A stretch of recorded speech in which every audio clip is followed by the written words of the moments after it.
the penalty function. In the old way, if you just count, your error function is pretty simple. That's a mistake, right? False positive, false negative, you just get 1 point of penalty. If it's right, you get 0. There's no cost of right. In here, it's the same, if you have 3 classes. But in the end, most classify or end up the probability. What's the probability of a positive? What's the probability of a negative?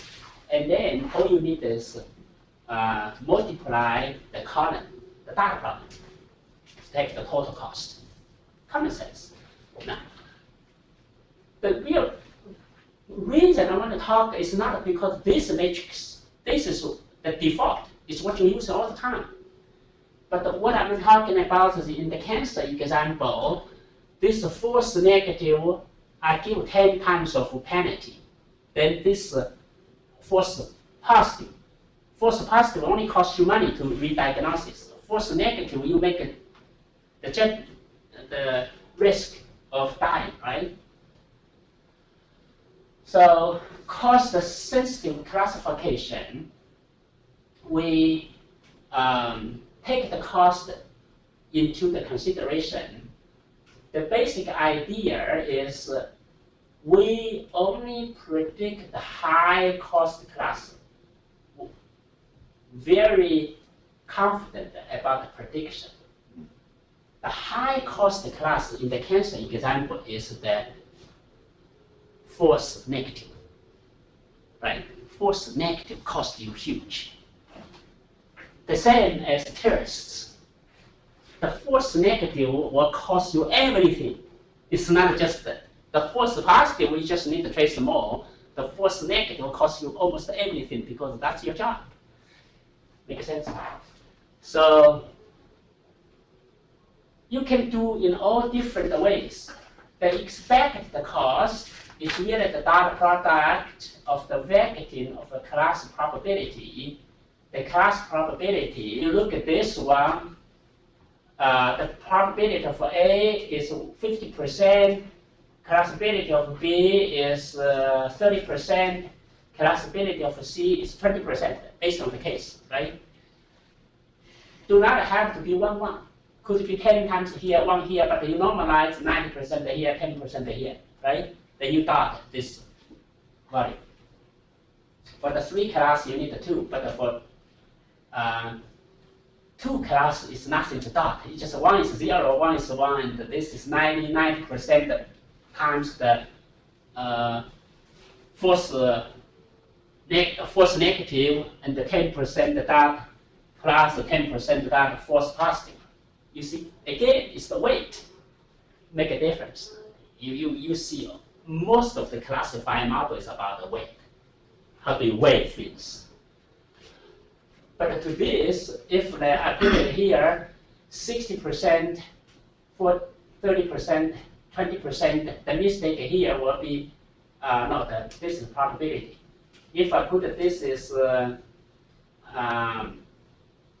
let's say, 90%, 5%, 5%.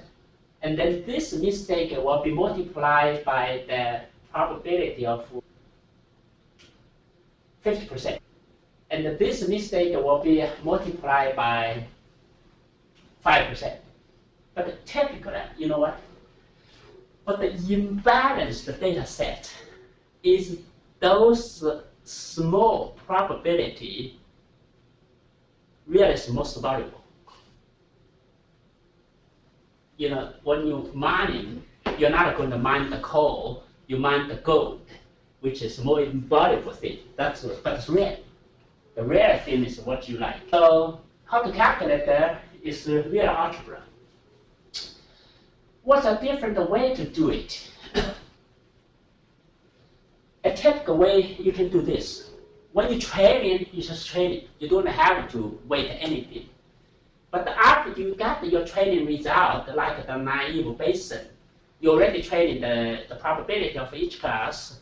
But when you go to the final decision moment, you can apply the weight to play safe. or play aggressive. It depends on different case. What I want to play aggressive. Just think about an example.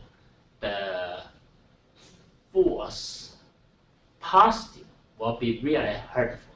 Oh, criminal case, criminal situation. If you want to sentence somebody, you get a false positive, and then that's life and death. And then you will play safe is the other way, right? So you have to remember, you cannot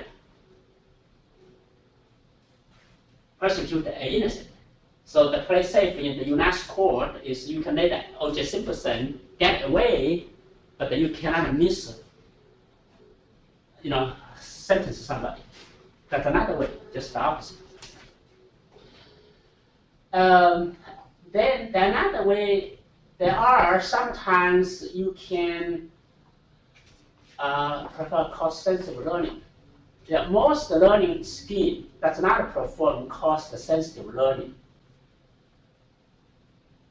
So you wait, finish the training, and then when you do the final judgment, you tune, and then it's up to you. When the probability is given to you, even the probability of the guy only have 30% of the cancer, you still say, let's do it again. Let's assume you have cancer, come back. That's it, that's your decision, right? Make sense? Another one is a sampling method. And you can resample the instance according to the cost. Like if you want to find the terrorists, unfortunately, you only probably have about 100 cases among 1 million of people you are tracing. And then you're going to duplicate this 50 chance again and again, make it even spread in the training, or even heavier. And then, in that case, because this one instance of the terrorists is duplicated 20 times, and then of course, if you get it wrong, your penalty in your error is going to be 20 times, right? That's the easy way to do it. But some algorithm, you can take that scheme into the parameter. Naive Bayesian is like this. The artificial neural network, you can do that because it's based on the weight, right? And then you can readjust the weight to give more weight to the important attributes, or give more penalty to the misclassified important target. Well, okay, lift chart. The lift chart comes from the financing industry or the marketing industry. The baseline is, basic idea is very simple. The investment of any product or service, that's not a return equal. And the old saying is 80% of the product only earn 20% of the money. It's the 20% of those earn 80% of the money. That curve is definitely not a straight line. That curve is not hard to understand. For example, a promotional mail out, there's a million for households. Like Obama, if not Obama, next time Hillary Clinton, she wants to be the president, she's going to look at the hundreds of millions of households, how many mails she want to send it out, and if it only costs 10 cents to send one of those emails out, it's still big money, right? That is 100 is $10 million. That's just, but she's smart enough. That's how Obama spent so much money for data crunching. He did not send this much promotion and mail out, but did very effective. How do you do effective? You look at the likelihood. The first 100,000, your turning back rate is about 4.4%. That's 4 times than the average, which is 1 out of 1,000. And here is 4 out of 1,000, right? So the first 10% returned 40%. Can you see that? That's the lift curve. It's the first 10% returned 40%. That's a good threshold. The next 40% returned 20%. Make sense? The next 400,000, that's 40% of the total, original 100,000. No, 1 million. And now returned 20%, 800. And then you could do this leaf curve. Now, another thing for the business comes to the equation. How much is the cost to send the email? If this return value is not a big deal, of course, you just send it to everybody. But sometimes it's not. Just doing promotion, advertising, and those things, and you might be cutting this line here, while this point is good. Well, look at the lift curve. Basically, in order to get this good threshold for you to cut the line, if this is what you want, you use the predicted probability here, sorted from the highest to the lowest. And if you're looking at customers, and those who are high, we call it loyal customers, you always do the commercial and the promotion and the things. For the low return customers, and you are going to neglect them. If they come, they come. They don't come, they don't come. Just use that example. So it's in the classification about your interest target.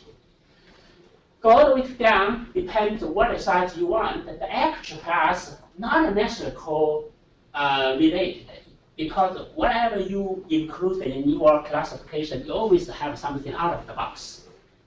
Because the real world problem is an open box. That's not just have the attributes you take. The attribute is select according to what you see. And how about you have the best, the most loyal customer here, 93% of chance come back, but why not buy?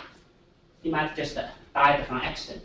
That's not in your classification. That's always have error.